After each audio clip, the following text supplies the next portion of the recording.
வணக்கம் ரோலே. எங்களுடைய யாழ் பல்கலைக்கழகத்தின்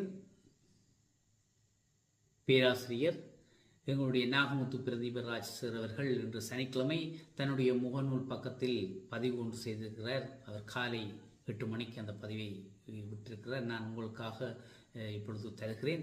வங்கள விரிகுடாவில் உருவாகிய வலுக்குறைந்த வளிமண்டல மேலடுக்கு சுழற்சி தற்போது வடக்கு மாகாணத்தினை அண்மித்து நிலை கொண்டுள்ளதாகவும் இதன் காரணமாக வடக்கு மற்றும் கிழக்கு மாகாணங்கள் உட்பட நாட்டின் பல பகுதிகளுக்கும் கிடைத்து வரும் மிதமான சில இடங்களில் மற்றும் சற்று கனமான மழை எதிர்வரும் 27/1/2026 வரை தொடரும் வாய்ப்புள்ளதாகவும் தெரிவித்திருக்கிறார்.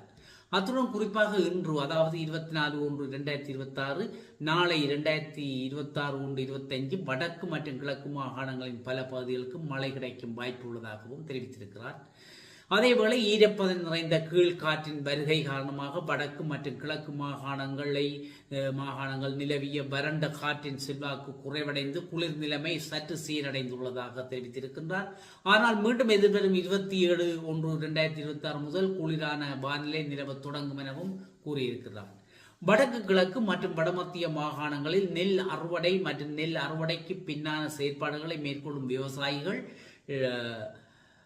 எதிர்வரும் 27/1/2026 வரை தமது செயற்பாடுகளை தவிர்ப்பது சிறந்தது எனவும் எங்களுடைய நாகமுத்து பிரதீபராஜ் அவர்கள் தெரிவித்திருக்கிறார்.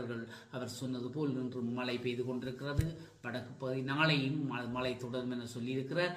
ஆகையினால் விவசாயிகள் உங்களுடைய நடவடிக்கைகளை இதை பிற்போட்டு 27ஆம் தேதிக்கு பிற்பாடாக அதனை செய்ய நீங்கள் முனையுங்கள். ஏனென்று சொன்னால் இப்பொழுது விட்டு நீங்கள் அறுவடை செய்தீர்கள் என்றால் அதை காய வைக்க வேண்டும், உலர்த்த வேண்டும், அந்த சிக்கல் எல்லாம் உங்களுக்கு வரும். ஆகையினால் இதனை செய்வீர்கள் என நம்பி விடைபெறுகின்றேன். நன்றி, வணக்கம்.